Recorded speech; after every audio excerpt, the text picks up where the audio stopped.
Bonjour, nous sommes au championnat d'Europe d'Aix-la-Chapelle. De nombreux Normands ont fait le déplacement pour soutenir les Bleus. Parmi eux, Pierre-Alexandre René, qui est lui aussi un champion, mais dans de toute autre discipline, puisque c'est en enduro et en motocross. Donc peux-tu un petit peu nous dire déjà ton palmarès, qui est assez impressionnant? Oui, bonjour. Donc, je suis 3 fois champion du monde, une fois en motocross en 2009 et 2 fois en enduro.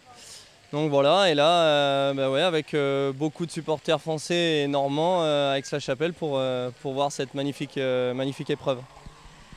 Tu t'es déjà allé plusieurs fois voir des Coupes du Monde, des gros concours. Bon là, c'est le championnat d'Europe. Qu'est-ce qui t'impressionne sur ces épreuves-là? Déjà, la hauteur des barres, c'est vrai que c'est impressionnant.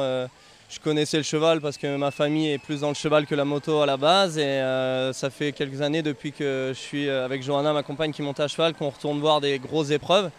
Et c'est vrai que le niveau est impressionnant, que ce soit la façon dont ça tourne entre les obstacles, la taille des obstacles, donc c'est vraiment une discipline impressionnante. Est-ce que tu as un cavalier préféré? Je suis assez fan de Bosti, malheureusement là il n'est pas là, enfin il est là mais pas dans l'équipe. Mais j'aime bien ce cavalier-là, et le personnage est vraiment plutôt sympa, et en plus j'adore la façon dont il monte. Qu'est-ce qui te plaît dans sa monte?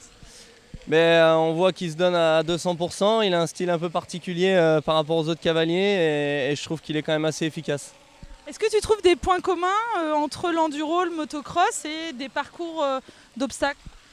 Ouais, ça se ressemble quand même dans tout ce qui est trajectoire dans les virages, c'est un peu la même façon.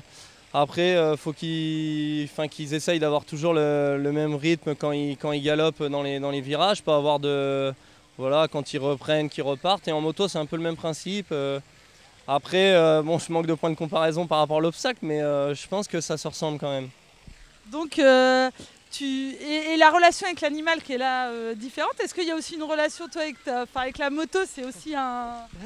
Non, là par contre, c'est sûr que c'est bien quand on aime sa moto, la façon dont on sent dessus, mais je pense que la relation en équitation est complètement différente de nous, ce qu'on peut avoir. Nous, c'est seulement mécanique, donc quand on n'en veut plus, on change, et voilà.